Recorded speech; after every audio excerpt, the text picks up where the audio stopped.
اعوذ باللہ من الشیطان الرجیم بسم اللہ الرحمن الرحیم۔ السلام علیکم ورحمۃ اللہ وبرکاتہ۔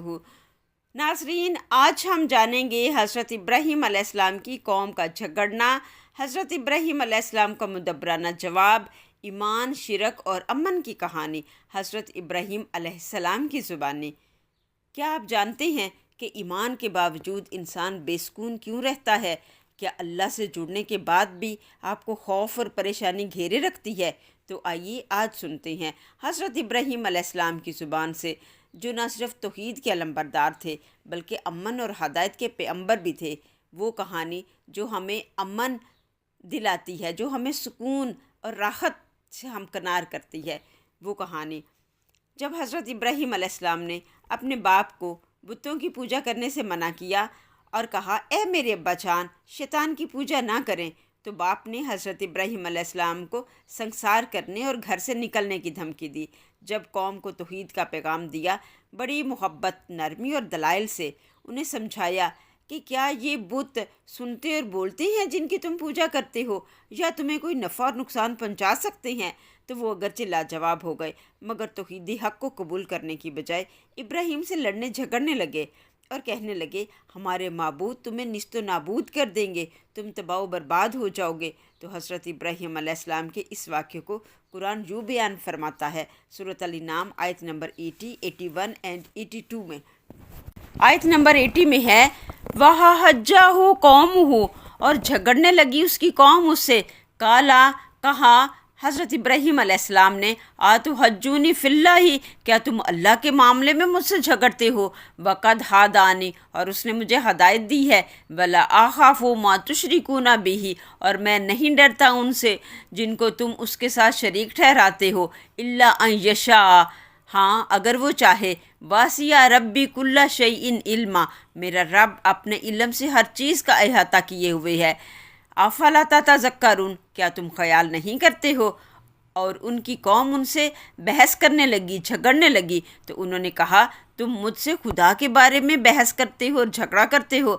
اس نے تو مجھے سیدھا راستہ دکھایا ہے، اور جن چیزوں کو تم اس کا شریک بناتے ہو میں ان سے نہیں ڈرتا، ہاں جو میرا پروردگار چاہے۔ میرا پروردگار اپنے علم سے ہر چیز کا احاطہ کیے ہوئے ہے۔ کیا تم خیال نہیں کرتے ہو؟ جب قوم نے توحید کا وضع سنا تو اپنے معبودوں کے حق میں دلائل دینے لگے اور جھگڑنے لگے، تو آپ علیہ السلام فرمانے لگے، تعجب ہے، آپ مجھ سے اللہ کے بارے میں جھگڑا کر رہے ہو، حالانکہ وہ یکتا اور لا شریک ہے۔ وقد ہدانی، اس نے مجھے راہ دکھائی ہے اور دلیل عطا فرمائی ہے۔ میں یقیناً جانتا ہوں کہ تمہارے یہ سب معبود محض بے بس اور بے طاقت ہیں۔ میں نہ تو تمہاری فضول اور باطل باتوں میں آؤں گا اور نہ تمہاری دھمکیوں سے ڈروں گا۔ جاؤ، تم سے اور تمہاری باطل معبودوں سے جو ہو سکے کر لو، ہرگز کمی نہ کرو، جلدی کرو۔ اگر تمہارے اور ان کے قبضے میں میرا کوئی نقصان ہے تو جاؤ، مجھے نقصان پہنچاؤ۔ وہ کہنے لگے، تم نے ہمارے دیوی دیوتاؤں کی نفی کی ہے، ہمارے چاند ستاروں کی ربوبیت سے انکار کیا ہے، اب ان دیوی دیوتاؤں اور ستاروں کی نحوست تم پر پڑے گی۔ اب تم انجام کے لیے تیار ہو جاؤ، تمہاری شامت آنے والی ہے۔ تو حضرت ابراہیم علیہ السلام نے فرمایا، الا ان یشاء، ہاں اگر اللہ چاہے کہ مجھے کوئی تکلیف پہنچے، کوئی آزمائش آ جائے تو ٹھیک ہے، کیونکہ وہی میرا خالق اور میرا رب ہے، لیکن اس کے علاوہ مجھے کسی کا کوئی خوف نہیں ہے، نہ تمہاری کسی دیوی کا، نہ دیوتا کا، اور نہ کسی ستارے کی نحوست کا۔ واسع ربی کل شیء علما افلا تتذکرون، میرے رب کا علم ہر چیز کو محیط ہے، کیا تم لوگ عقل سے کام نہیں لیتے ہو؟ حضرت ابراہیم علیہ السلام کے اس واقعے کو سورۃ مریم آیت نمبر 48 میں یوں بیان کیا گیا ہے، وَأَعْتَزِلُكُمْ وَمَا تَدْعُونَ مِن دُونِ اللَّهِ، اور میں آپ لوگوں سے اور جن کو آپ خدا کے سوا پکارتے ہو ان سے کنارہ کرتا ہوں، یعنی چھوڑتا ہوں۔ وَأَدْعُو رَبِّ، اور میں صرف اپنے رب کو پکارتا ہوں، آسا، امید رکھتا ہوں، اللہ اکون بدعاء ربی شقیًا، میں اپنے پروردگار کو پکار کر محروم نہیں رہوں گا۔ فرماتے ہیں، میں آپ لوگوں سے اور جن کو آپ خدا کے سوا پکارتے ہو ان سب کو چھوڑتا ہوں اور صرف اپنے پروردگار کو پکارتا ہوں اور اسی کو پکاروں گا، اور امید رکھتا ہوں کہ میں اپنے پروردگار کو پکار کر کبھی بھی محروم نہیں رہوں گا۔ وہ مجھ پر اپنی عنایات کرتا ہے، وہ مجھ پر اپنا لطف و کرم کرتا ہے، وہ مجھ سے محبت کرتا ہے، اور جو لوگ اس پر ایمان لاتے ہیں ان کو امن اور سکون عطا فرماتا ہے۔ سورۃ الانعام آیت نمبر 81 میں حضرت ابراہیم علیہ السلام کے جواب کو یوں بیان کیا۔ حضرت ابراہیم علیہ السلام اپنی قوم سے فرماتے ہیں وَكَيْفَ أَخَافُ مَا أَشْرَكْتُمْ، اور میں تمہارے شریکوں سے کیوں ڈروں؟ وَلَا تَخَافُونَ أَنَّكُمْ أَشْرَكْتُمْ بِاللَّهِ، اور تم اس بات سے نہیں ڈرتے تم نے اللہ کا شریک ٹھہرایا ہے، مَا لَمْ يُنَزِّلْ بِهِ عَلَيْكُمْ سُلْطَانًا، جس کی کوئی دلیل اللہ نے تم پر نہیں اتاری۔ فَأَيُّ الْفَرِيقَيْنِ أَحَقُّ بِالْأَمْنِ إِن كُنتُمْ تَعْلَمُونَ، تو ان دو گروہوں میں سے امن کا زیادہ حقدار کون ہے اگر تم جانتے ہو۔ حضرت ابراہیم علیہ السلام کا یہ موقف توحید کا مضبوط ترین پیغام ہے۔ انہوں نے بتایا خوف صرف اللہ سے ہونا چاہیے، شرک سے نہ کوئی طاقت ہے، شرک میں نہ کوئی دلیل ہے۔ امن اور ہدایت صرف ان کے لیے ہے جو اللہ پر ایمان رکھتے ہیں اور شرک سے بچتے ہیں۔ حضرت ابراہیم علیہ السلام نے فرمایا بھلا میں ان چیزوں سے جن کو تم خدا کا شریک بناتے ہو کیوں کر ڈروں، جب کہ تم اس سے نہیں ڈرتے کہ خدا کے ساتھ شریک ٹھہراتے ہو جس کی اس نے کوئی سند نازل نہیں کی۔ اب ان دونوں فریقین میں سے کون سا فریق امن اور جمعیت خاطر کا مستحق ہے، یعنی نجات کا مستحق ہے؟ اگر سمجھ رکھتے ہو تو بتاؤ۔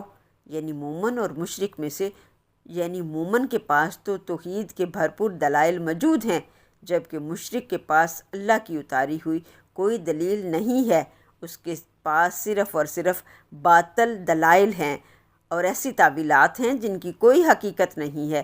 اس سے اندازہ ہوتا ہے کہ امن اور نجات کا مستحق کون ہے، بے خوف اور اطمینان کا مستحق۔ بتاؤ اگر تم کچھ علم رکھتے ہو تو، کیونکہ اللہ کی ذات و صفات میں شراکت کی کوئی سند موجود ہی نہیں، نہ عقل میں نہ فطرت میں، اس کی کوئی بنیاد ہے ہی نہیں، نہ کسی آسمانی کتاب میں کسی دوسرے معبود کے لیے کوئی گنجائش ہے۔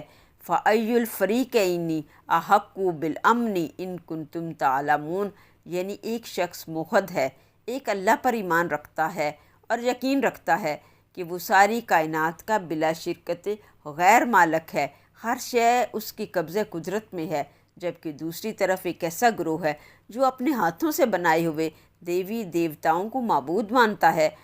تو اب ذرا بتاؤ کہ چین، روحانی سکون، اطمینان کا زیادہ حقدار کون ہوگا؟ حضرت ابراہیم علیہ السلام سوال کرنے کے بعد اس کا جواب بھی خود ہی ارشاد فرماتے ہیں۔ سورۃ الانعام آیت نمبر 82 میں ہے الذین آمنوا، وہ لوگ جو ایمان لاتے ہیں، لم یلبسوا، اور نہیں مخلوط کرتے، نہیں ملاتے، ایمانہم، اپنے ایمان کو، بظلم، ظلم کے ساتھ، اولئک، یہی لوگ ہیں، لہم الامن، جن کے لیے امن ہے، وہم، اور وہ مہتدون، ہدایت پانے والے ہیں۔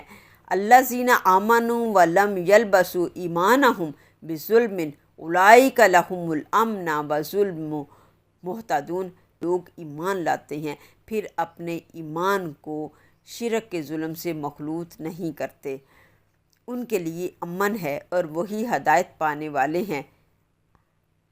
آیت میں یہاں لفظ ظلم سے مراد شرک ہے۔ حدیث میں آتا ہے جب یہ آیت نازل ہوئی تو صحابہ کرام نے ظلم کا عام مطلب لیا، جیسے غلطی، کوتاہی، گناہ، زیادتی وغیرہ سمجھا، جس سے وہ بہت پریشان ہو گئے اور رسول اللہ صلی اللہ علیہ وسلم کی خدمت میں آ کر کہنے لگی یا رسول اللہ، ہم میں سے کون ہے جس نے ظلم نہ کیا ہو؟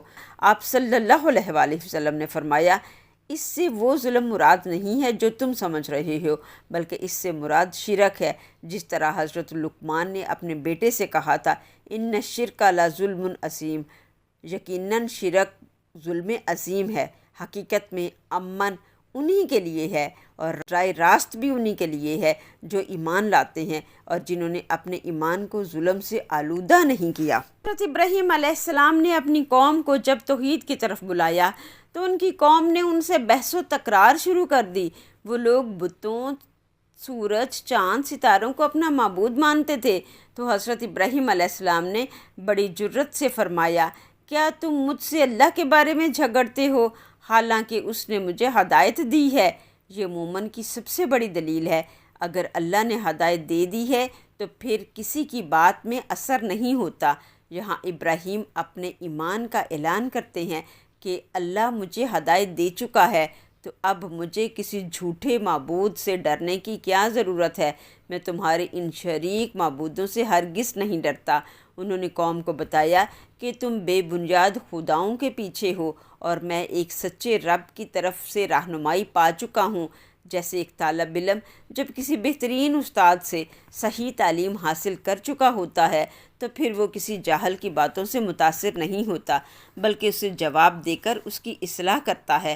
مزید حضرت ابراہیم علیہ السلام نے فرمایا، میں ان شریکوں سے کیوں ڈروں جنہیں تم اللہ کے ساتھ شریک ٹھہراتے ہو، جبکہ تم خود اس سے نہیں ڈرتے کہ تم نے اللہ کے ساتھ بغیر کسی دلیل کے شریک ٹھہراتے ہو۔ اگر تم کچھ علم رکھتے ہو تو بتاؤ، دونوں گروہوں میں سے زیادہ امن کا حقدار کون ہے؟ جیسے کوئی شخص بیماری کے خوف سے جعلی حکیموں کے پاس جاتا ہے اور جب اصل ڈاکٹر سمجھاتا ہے کہ یہ غلط ہے تو وہ الٹا اس سے ہی الجھنے لگتا ہے۔ جو لوگ ایمان لائے ہیں اور انہوں نے اپنے ایمان کو شرک سے آلودہ نہ کیا، انہی کے لیے امن ہے اور وہی ہدایت پانے والے ہیں۔ اللہ تعالیٰ واضح کر رہا ہے کہ امن صرف انہی کو ملے گا جنہوں نے شرک سے انکار کیا اور جنہوں نے شرک سے اپنے ایمان کو پاک رکھا، وہی اصل ہدایت یافتہ ہیں اور وہی دنیا اور آخرت میں امن پائے گا۔ جیسے صاف پانی پینے سے صحت حاصل ہوتی ہے، لیکن اگر یہی پانی زہر آلودہ ہو جائے تو وہی پانی نقصان دہ بن جاتا ہے۔ ایمان بھی ایسا ہی ہے کہ اگر اس میں شرک شامل ہو جائے تو ایمان باقی نہیں رہتا۔ آج بھی ہم میں سے بہت سے لوگ مسائل کے حل کے لیے نجومیوں، نقلی پیروں، تعویذوں اور جادوگروں کے پاس جا کر التجائیں کرتے ہیں اور حقیقی ایمان سے دور ہو جاتے ہیں۔ سورۃ الانعام آیت نمبر 80، 81، 82 ہمیں سکھاتی ہے صرف ایمان کافی نہیں ہے، ایمان کو شرک سے پاک رکھنا بھی ضروری ہے۔ شرک خواہ کتنا ہی معمولی کیوں نہ ہو، جیسے کسی اور سے مدد مانگنا، کسی پیر و مرشد کو نفع و نقصان کا مالک سمجھنا، ایمان کو گندا کر دیتا ہے۔ آج کا مسلمان بھی اگر امن اور سکون چاہتا ہے تو اسے ابراہیم کی طرح خالص توحید پر قائم ہونا ہوگا۔ ہمیں اللہ کے سوا نہ کسی سے ڈرنا ہے، نہ کسی سے امید رکھنی ہے، نہ کسی سے مدد مانگنی ہے، اور یہی اصل ہدایت اور کامیابی کی راہ ہے۔ آج ہر شخص پریشان ہے، بے سکون ہے، خوف زدہ ہے، لیکن اگر ہم ایک اللہ پر توکل رکھیں، اپنے دل کو خالص کریں تو ہمیں وہی امن نصیب ہوگا جس کا وعدہ قرآن میں کیا گیا ہے۔ تو آئیے حضرت ابراہیم علیہ السلام کی سنت پر عمل کریں، ایک رب، ایک ایمان اور خالص توحید کے ساتھ۔ نیکسٹ ایپیسوڈ میں ہم جانیں گے حضرت ابراہیم علیہ السلام کا اپنی قوم کے بتوں کو توڑنے کا واقعہ۔ ہمارے نیکسٹ ایپیسوڈ کا انتظار کریں، چینل کو سبسکرائب کریں، نبی خدا کی کہانی کو شیئر کر کے علم پھیلانے میں ہمارے ساتھ تعاون کریں۔ ملتے ہیں نیکسٹ ویڈیو میں۔ اللہ حافظ۔